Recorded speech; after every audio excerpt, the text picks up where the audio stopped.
ஓம் சாந்தி.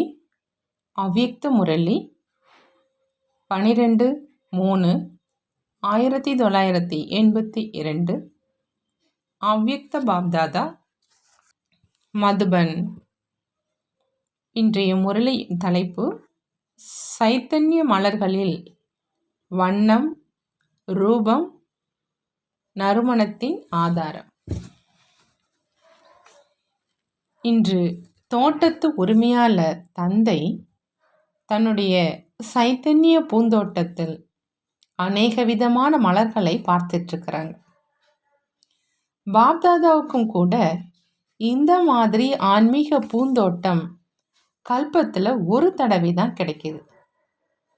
அந்த மாதிரி ஆன்மீக பூந்தோட்டம், ஆன்மீக நறுமணம் நிறைந்த மலர்களின் ரம்யமான காட்சி வேறு எந்த நேரத்திலுமே கிடைக்க முடியாது. எவ்வளவுதான் பெயர் பெற்ற பூந்தோட்டமாக இருந்தாலும் இந்த பூந்தோட்டத்தின் எதிரில் அந்த பூந்தோட்டம் என்ன அனுபவத்தை தரும்? இது வைரத்துக்கு சமமானது, அது சோழிக்கு சமமானது. நான் அந்த மாதிரி சைத்தன்ய ஈஸ்வரிய பூந்தோட்டத்தின் ஆன்மீக மலர் என்று அந்த மாதிரி போதை இருக்குதா அப்படின்னு பாபா கேட்குறாங்க. எப்படி பாப்தாதா ஒவ்வொரு மலரின் வண்ணம், ரூபம் மற்றும் நறுமணம் மூன்றையும் பார்க்குறாங்க, அதே மாதிரி தன்னுடைய வண்ணம், ரூபம் மற்றும் நறுமணத்தை தெரிஞ்சிருக்கீங்களா அப்படின்னு பாபா கேட்குறாங்க. வண்ணத்தினுடைய ஆதாரம் ஞானத்தினுடைய பாடம். எந்த அளவு ஞான சொரூபமாக இருப்பாங்களோ அந்த அளவு வண்ணம் கவர்ந்து இழுப்பதாக இருக்கும்.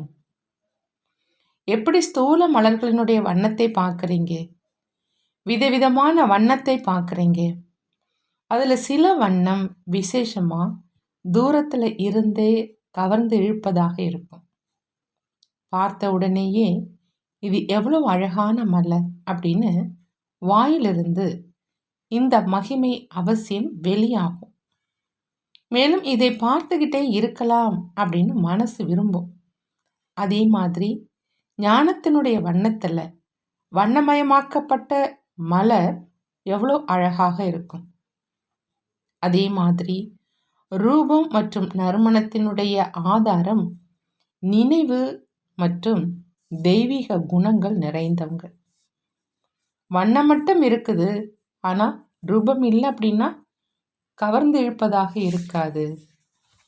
மேலும் வண்ணம் இருக்குது ஆனால் நறுமணம் இல்லை அப்படின்னாலும் கவர்ந்து இழுக்க முடியாது. இது போலியானது, இது உண்மையானது அப்படின்னு சொல்லுவாங்க. வண்ணம், ரூபம் மட்டும் இருக்கிற மலர்கள் அலங்கரிக்கும் காரியத்துக்காக மட்டும் உதவும். ஆனால் மனம் நிறைந்த மலரை மனிதர்கள் தங்கள் அருகில் வச்சுப்பாங்க. நறுமணம் நிறைந்த மலர் இயல்பாகவே எப்பொழுதும் சேவை சொரூபமானது.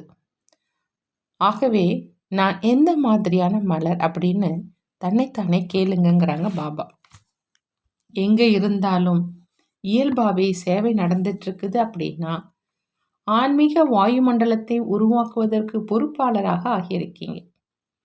அருகில் வர்றதுனால, அதாவது தொடர்பில் வர்றதுனால நறுமணம் கிடைக்குதா அல்லது தூரத்திலிருந்தே நறுமணத்தை பரப்புதா?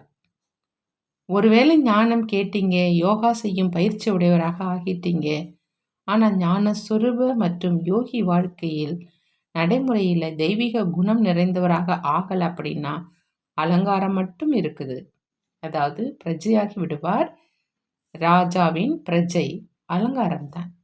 அப்படி அல்லாவின் பூந்தோட்டத்தின் மலராகவும் ஆயிட்டீங்க, ஆனால் எந்த விதமான மலர்? இதைத்தான் தன்னுடைய சோதனை செய்யணும். பூந்தோட்டம் ஒன்று, தோட்டத்து உரிமையாளரும் ஒருவர், ஆனால் மலர்களில் பல வகை இருக்குது. இரட்டை வெளிநாட்டினர் தன்னை என்ன நினைக்கிறாங்க அப்படின்னு கேட்குறாங்க பாபா. ராஜ்ய அதிகாரிகளா அல்லது ராஜ்யம் செய்பவர்களை பார்க்குறவங்களா? இன்று பாப்தாதா தோட்டத்தில் சந்திப்பதற்காக வந்திருக்கிறாங்க. உங்கள் அனைவருடைய மனதில் ஆன்மீக உரையாடல் செய்வதற்கான எண்ணம் இருக்குது. ஆகையினால இன்று ஆன்மீக உரையாடல் செய்வதற்காக வந்திருக்கிறோம். விசேஷமாக 2 குரூப்புகள் இருக்கின்றன இல்லையா அப்படின்னு கேட்குறாங்க பாபா. பாப்தாதாவுக்கும் அனைத்து பாரத மற்றும் வெளிநாடு அப்படி 2 பக்கங்களுடைய குழந்தைகளும் மிக பிரியமானவங்க. கர்நாடகாவை சேர்ந்தவங்க மற்றும் இரட்டை வெளிநாட்டினரும் எப்பொழுதும் குஷியில் ஊஞ்சலாடிக்கிட்டே இருக்கிறாங்க. மதுபனில் வந்து அனைவரும் மாயாவை வெற்றி அடைவதனுடைய அனுபவியாக ஆகிட்டீங்களா? அல்லது மதுபனிலும் கூட மாயா வருதா அப்படின்னு பாபா கேட்குறாங்க. மதுபனில் வர்றதே மாயாவை வென்ற நிலையினுடைய அனுபவத்தை செய்வதற்காகத்தான். ஆகினால அங்கு மாயாவினுடைய தாக்குதல் இல்லை. மாயா தோல்வியடைந்து சென்றுடும். ஏன்னா மதுபனில் முக்கியமாக தன்னுடைய வருமானத்தை சேமிப்பதற்காக வர்றீங்க. இரட்டை வெளிநாட்டினருக்கும் இரட்டை போட்டுடணும். மதுபனில் வந்து விசேஷமாக தனக்குள்ள எந்த விசேஷங்களை தாரணை செய்றீங்க? பாபா வெளிநாட்டினர் மற்றும் கர்நாடக சேர்ந்தவர்களிடம் இதை கேட்குறாங்க. எப்படி சகஜ யோகி ஆவதற்கான விசேஷத்தை பார்த்தீங்க? அதே மாதிரி மேலும் என்ன பார்த்தீங்க? அன்பும் கிடைச்சது, அமைதியும் கிடைத்தது, ஒளியும் கிடைத்தது, அதாவது ஞானம் கிடைத்தது, அனைத்ததும் கிடைத்தது இல்லையா? எந்த அளவு தனக்கு பிராப்தி இருக்குமோ அந்த அளவு பிராப்தி அடைந்தவர் சேவை இல்லாமல் இருக்க முடியாது. ஆகினால பிராப்தி சொரூபமானவர்ல இருந்து சேவை சொரூபமானவராக இயல்பாகவே ஆகிடுறீங்க. கர்நாடகை சேர்ந்தவர்களும் நன்றாக வளர்ச்சியை அடைந்திருக்கிறாங்க. மேலும் வெளிநாட்டிலும் நல்ல வளர்ச்சி ஏற்பட்டிருக்குது.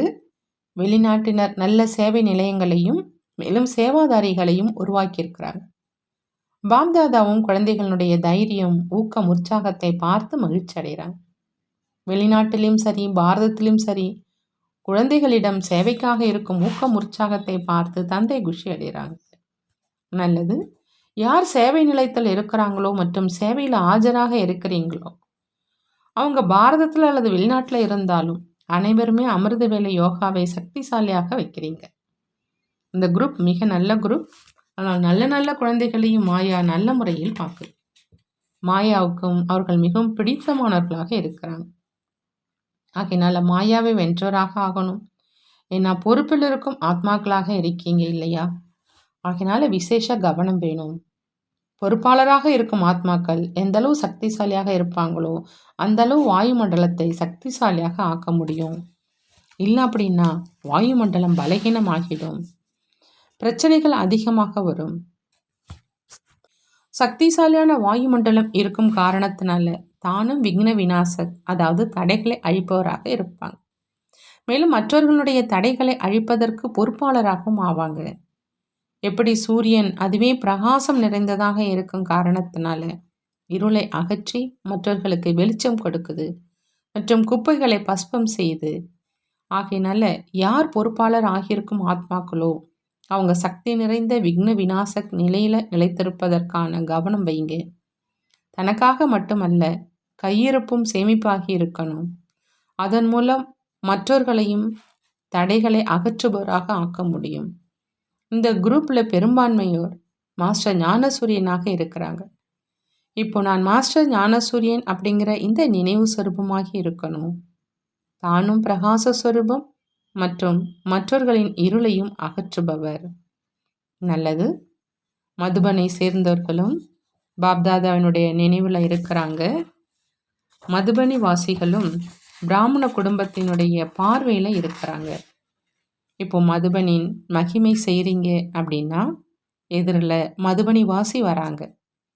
மதுபனின் மகிமைக்கோ முழுமையான சொற்பொழிவு உருவாக்கப்பட்டிருக்குது. எது மதுபனுடைய மகிமையாக இருக்குதோ அது நம்முடைய மகிமை அப்படின்னு ஒவ்வொரு மதுபனி வாசியும் அனுபவம் செய்கிறீங்கள் தான் இல்லையா அப்படின்னு பாபா கேட்குறாங்க. நல்லது. எப்பொழுதும் அனைத்து விசேஷங்கள் நிரம்பிய விசேஷ ஆத்மாக்களுக்கு எப்பொழுதும் சுயத்தின் சொரூபம் மூலமா சேவைக்கு பொறுப்பாளர் ஆகியிருக்கும் சேவாதாரி ஆத்மாக்களுக்கு எப்பொழுதும் வண்ணம், ரூபம் மற்றும் நறுமணம் நிறைந்த மலர்களினுடைய தோட்டத்து உரிமையாளர் பாப்தாதாவின் அன்பு நினைவுகள் மற்றும் நமஸ்காரம் செய்கிறாங்க. நாமும் நம்மளுடைய பாப்தாதாவுக்கு அன்பு நினைவுகள் மற்றும் நமஸ்காரம் செய்வோம். இரட்டை வெளிநாட்டு குழந்தைகளுக்கு நம்ம ஏன் இரட்டை சேவை செய்யணும், அதாவது ஈஸ்வரிய சேவையின் கூடவே வெளி உலக சேவை செய்யணும் அப்படின்னு ஏன் சொல்லப்பட்டிருக்குது அப்படிங்கிற கேள்வி இருக்குது. இந்த கேள்விக்கு பதில் சொல்லிக்கிட்டே பாப்தாதா சொன்னாங்க, நேரம் குறைவாக இருக்குது, மேலும் மிகவும் அதிகமாக பிராப்தி செய்ய விரும்புகிறீங்க. இந்த காரணத்தினால உடலும் ஈடுபடணும், மனமும் ஈடுபடணும், மேலும் பணமும் ஈடுபடணும். ஆகையினால 3 விதமான சேவை வேணும். கொஞ்ச காலத்தில் உங்களுடைய 3 விதமான லாபம் சேமிப்பாகுது. ஏன்னா பணத்துக்கும் மதிப்பெண்கள் இருக்குது. இந்த மதிப்பெண்கள் சேமிப்பாகும் காரணத்தினால வரிசை எண்ணில் முன்னுக்கு வந்துடுறீங்க.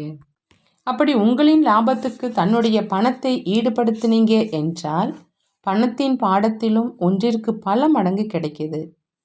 அனைத்து பக்கங்களில் இருந்து ஒருவேளை ஒரே நேரத்தில் லாபம் எடுக்க முடியுமென்னா ஏன் செய்யக்கூடாது?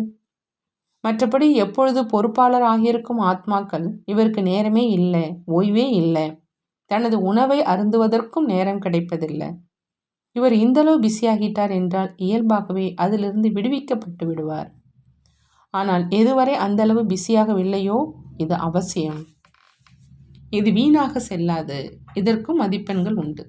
பிஸியாக ஆயிட்டீங்க அப்படின்னா நாடகமே உங்களை அந்த வேலை செய்ய விடாது. ஏதாவது ஒரு காரணம் அந்த மாதிரி உருவாகிடும். அதனால் விரும்பினால் கூட செய்ய முடியாது. எனவே எப்படி இப்பொழுது நடந்து கொண்டிருக்கிறீங்களோ அதில் தான் நன்மை இருக்குது. நான் சமர்ப்பணம் ஆனவன் இல்லை என்று அப்படி நினைக்காதீங்க. நீங்களும் சமர்ப்பணம் ஆனவங்க தான். வழிகாட்டுதல் படி நடந்துட்டுருக்கீங்க. தன் மனம் சொல்லும் வழிப்படி நடந்தீங்க அப்படின்னா சமர்ப்பணம் ஆனவர் இல்லை. ஒருவேளை இதில் தன்னுடைய மனம் சொல்லும் வழியை நான் இதை செய்ய மாட்டேன் என்று நினைக்கிறீங்க அப்படின்னா இது இன்னும் அதிகமாக மனம் சொல்லும் வழிப்படி நடப்பதாகும். எனவே தன்னை மிகவும் லேசாக வச்சுக்கிங்க. யார் பொறுப்பாளராக இருக்கும் ஆத்மாக்களும் ஒருவேளை அவர்கள் சொல்கிறாங்க அப்படின்னா அதில் தான் எனக்கு நன்மை இருக்குது அப்படின்னு புரிஞ்சுக்கிங்க. இந்த விஷயத்தில் நீங்கள் கவலையின்றி இருங்க. இதில் ஒருவேளை எனக்கு இதில் பங்கு இல்லை, எனக்கு ஏன் சொல்லப்படலை என்று அதிகமாக யோசிச்சிங்க அப்படின்னா இவை அனைத்தும் வீணானவை. புரிந்ததா அப்படின்னு பாபா கேட்குறாங்க.